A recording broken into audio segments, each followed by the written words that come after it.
तो फाइनली हम अपने लास्ट वीडियो पे आ चुके हैं।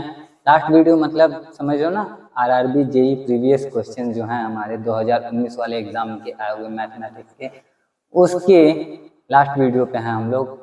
और जब वीडियो खत्म हो जाएगी, ये टॉपिक खत्म हो गया हमारा, तो अब मैं क्या करूँगा यहाँ पे, तो बीपीएससी टीआरई जो हो रहा था एग्जाम हमारा, उसके रिगार्डिंग में मैं क्वेश्चन, उसके प्रीवियस क्वेश्चन जो हैं वो अपलोड कर रहा हूँ, वो तो है ही। इसके अलावा मैं क्लास 10th के जो हैं बोर्ड एग्जाम जो हुए हैं 2024 में, उसके क्वेश्चन भी लाऊंगा। और क्लास 10th के जो बुक है हमारी मैथ की, ये बिहार में जो चल रही है हमारे पास में, उसके भी लाने की सोच रहा हूँ।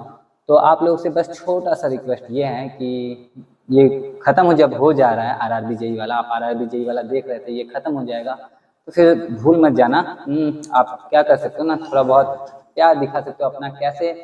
तो कुछ नहीं, कि कोई ज़रूरतमंद बच्चा मिले आपको तो उसको शेयर कर देना। ज़रूरतमंद मतलब समझ लो ना, जिसको सच में नीड हो, आपको लगता है कि मैं हेल्प कर पा रहा हूँ बच्चों की, अगर आपको लगता है कि बच्चे के लिए हेल्पफुल हो सकती है तो शेयर कर देना उससे। नहीं लगता है तो कोई बात नहीं है, ये वीडियो देखते हैं, खत्म करते हैं और आगे बढ़ते हैं जिंदगी में। क्वेश्चन क्या है हमारा आज का पहला क्वेश्चन नंबर 213। हमने शुरू से ही मैं शुरू से ही कह रहा था कि 216 क्वेश्चन है, 13, 14, 15, 16 इसी वीडियो में खत्म कर लेंगे, चाहे वीडियो कितनी भी लंबी हो। 1 मिनट का तो हमारा इंट्रो ही हो गया है, 1 मिनट से ज्यादा का। तो क्वेश्चन देखते हैं, क्वेश्चन क्या है हमारा 213। अवरोही क्रम में लिखे गए 10 प्रेक्षण है हमारे पास में, इसकी माध्यिका जो है वो 24 है। अब 10 प्रेक्षणों की माध्यिका जब 24 दी गई है तो माध्यिका कब होती है हमें पता है ना। माध्यिका हमने पिछले क्वेश्चन में बताया था कि बीच वाले, जैसे मान लो कि यहाँ पे मैं 10 प्रेक्षण लिख देता हूँ, 1, 2, 3, 4, 5, 6, 7, 8, 9 और 10। तो इनका जो माध्यिका होगा वो माध्यिका बीच में तो सिर्फ 5 और 6 आ रहा है, तो 5 और 6 को जोड़ के 2 से भाग देंगे तो हमारा माध्यिका 5.5 आ जाएगा। तो उसी तरह से जो हमारे पास में 10 प्रेक्षण दिए गए ना, 10 प्रेक्षण कौन कौन से दिए गए, जो भी दिए गए ये अवरोही क्रम में पहले से ही व्यवस्थित हैं। तो हम बीच वाले क्या करेंगे, 5 नंबर और 6 नंबर वाले को उठाते हैं। तो 5 नंबर पे है हमारा 1, 2, 3, 4, 5 नंबर पे है हमारा 2x - 13 और 6 नंबर पे जो है हमारा वो है x + 1। तो इन दोनों को जोड़ेंगे और 2 से भाग देंगे तो हमारा क्या आ जाएगा, माध्यिका आएगा। तो माध्यिका हमारे पास में पहले से ये क्या है, 24। तो इसका मतलब कि जब हम इन दोनों को जोड़ के 2 से भाग दे रहे हैं तो वो हमारा किसके बराबर आ रहा है, 24 के। इससे हम क्या कर सकते हैं, x का वैल्यू निकाल सकते हैं। और क्वेश्चन में भी हमसे क्या कहा गया है, x का वैल्यू, x का मान ज्ञात करें। तो चलिए मान ज्ञात करके इनको बता देते हैं कितना आएगा हमारा आंसर। तो सबसे पहले 2x में x जोड़ेंगे तो आ जाएगा 3x, - 13 में 1 जोड़ेंगे तो आ जाएगा -12, बटा में 2 है तो ये उधर जाके हो जाएगा गुना में, 24 दूना 48। अब ये 48 इधर आके माइनस होगा, ये उधर जाके प्लस होगा, तो 12 उधर जाके प्लस हो जाएगा। तो 3x बराबर हमें मिलेगा 48 जोड़ 12 यानी कि 60। x बराबर हो गया हमारा 60/3, ये हो गया हमारा 20। तो x का वैल्यू कितना आ गया, 20 आ गया। तो जब x का वैल्यू 20 आ गया तो क्वेश्चन तो हमारा यहीं पे सॉल्व हो गया। क्वेश्चन क्या था हमारा, 20। देखो 20 हमारे ऑप्शन बी में है, तो ऑप्शन बी में हम टिक करेंगे और आगे बढ़ेंगे। Question solve. आगे देखते हैं अगला क्वेश्चन है हमारा, क्वेश्चन नंबर 214। क्या है ये देख लो आप लोग। क्वेश्चन नंबर 214, प्रथम n प्राकृतिक संख्याओं का मानक विचलन ज्ञात करें। अब यहाँ पे मानक विचलन ज्ञात करने के लिए दिया नहीं है, दिया गया होता तो मैं ज्यादा कुछ बताता। ये तो सीधा सीधा फॉर्मूला जैसा ही है। इसका फॉर्मूला वैसे तो मुझे फॉर्मूला याद नहीं रहता है, लेकिन गूगल करने के बाद मिल जरूर जाता है। इसका फॉर्मूला मालूम है मुझे, वो है n² - 1/12। ये होता है मानक विचलन का फॉर्मूला। तो ये प्रथम n प्राकृतिक संख्याओं का मानक विचलन जो होगा वो ये होगा। ठीक है, तो इस हिसाब से कर लेना, देख लेना ऑप्शन बी में है, ऑप्शन ए में है, तो ऑप्शन ए हमारा करेक्ट हो जाएगा। बढ़ते हैं आगे क्वेश्चन नंबर 215 की तरफ। यदि किसी कक्षा का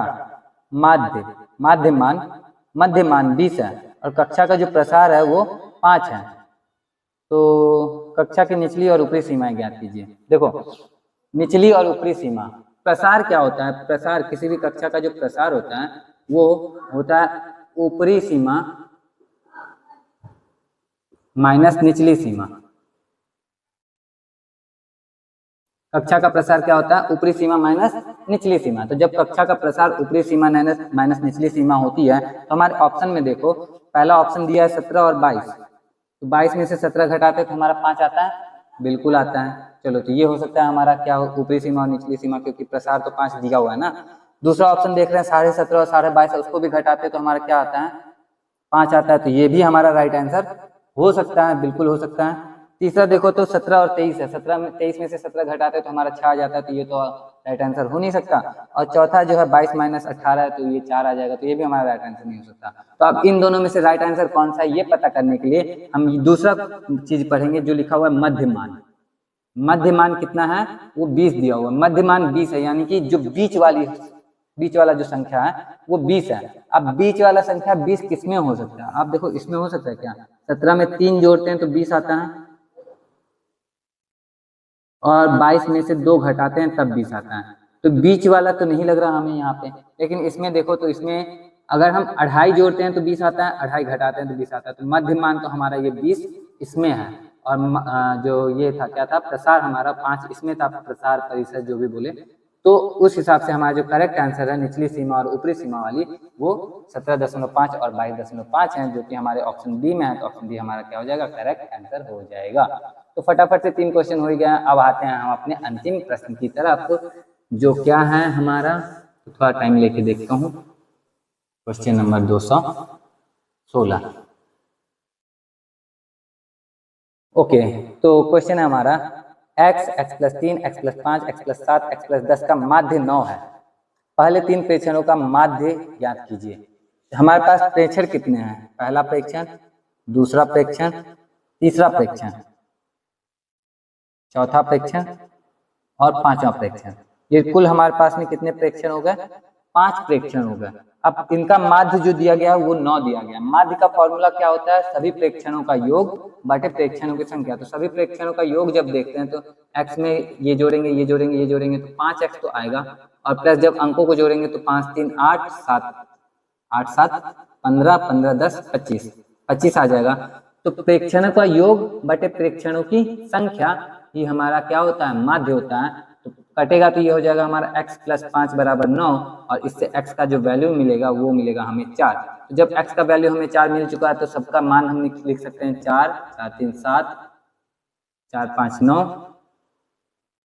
7 4 11 और ये 10 4 14। ये हो गए हमारे पास सारे के सारे प्रेक्षण। ठीक है, अब प्रश्न यहाँ पे खत्म नहीं होता। प्रश्न कहा गया हमें कि अगर ऐसा है तो पहले 3 प्रेक्षणों का माध्य ज्ञात कीजिए। तो पहले 3 प्रेक्षण ये हमारे, माध्य का फॉर्मूला क्या होगा, फिर से सभी प्रेक्षणों का योग 9 7 16 4 20 और बटे प्रेक्षणों की संख्या, तो प्रेक्षणों की संख्या 1 2 और 3 20/3। अब 20/3 देखो क्या है हमारा, कहीं है 20/3 तो नहीं है, लेकिन 6.66 हमारे ऑप्शन बी में। तो ऑप्शन बी क्या हो जाएगा, हमारा करेक्ट आंसर होगा, क्योंकि 20/3 का जो वैल्यू होगा वो 6.66 के इक्विवेलेंट होता है, बराबर होता है, लगभग ऊपर नीचे थोड़ा देखिए तो होता है। तो यही हमारा करेक्ट आंसर होगा। उम्मीद करता हूँ कि यहाँ तक आपको अच्छे से समझ में आएगा। उम्मीद करता हूँ कि ये जो पूरी जर्नी रही है हमारी शुरू से यहाँ तक की आपकी अच्छी रही होगी। 1 2 बीच में अच्छे कमेंट भी देखने को मिले थे मुझे, जो काफी मोटिवेट कर रहे थे। नहीं तो शुरू में तो वीडियो बना के मैं सोचा था कि छोड़ो यार कौन इतना मेहनत करे, क्योंकि 216 क्वेश्चन थे और टाइम निकाल के वीडियो बना रहा हूँ ना, तो मेहनत तो लगी बहुत। लेकिन 1 2 कमेंट जब मिले जिसमें लिखा हुआ था कि हाँ वीडियो हेल्पफुल रही है, तो मुझे मोटिवेशन मिला था कि चलो किसी के काम तो आ रही है ना, तो इसलिए मैंने अपलोड किया है। तो बस आज तक जो भी रहा यहीं पे हमारा RRB JEE वालों से तो सफ़र यहीं तक ख़त्म रहता है हमारा। बाकी आपने सब्सक्राइब करके रखा है तो अनसब्सक्राइब मत कर देना, हाँ कर देना, लेकिन जब आपको लगे कि अब आपके सपोर्ट के बिना मेरा काम चल रहा है तो कर लेना, आपका जब मन करे। तो बाकी देख लेना, अनसब्सक्राइब करने के लिए बोल रहा हूँ। पॉजिटिव रहना चाहिए मुझे हमेशा, लेकिन ठीक है कोई बात नहीं, ओवर थिंकर जरूर हूँ, लेकिन जो कुछ भी सोचता हूँ वो होता जरूर है मेरे साथ। तो ठीक है कोई बात नहीं, इट्स ओके।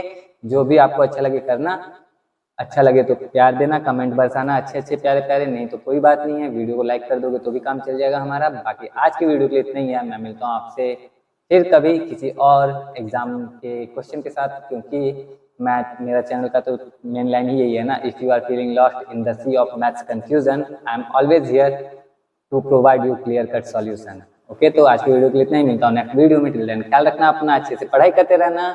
जय हिंद।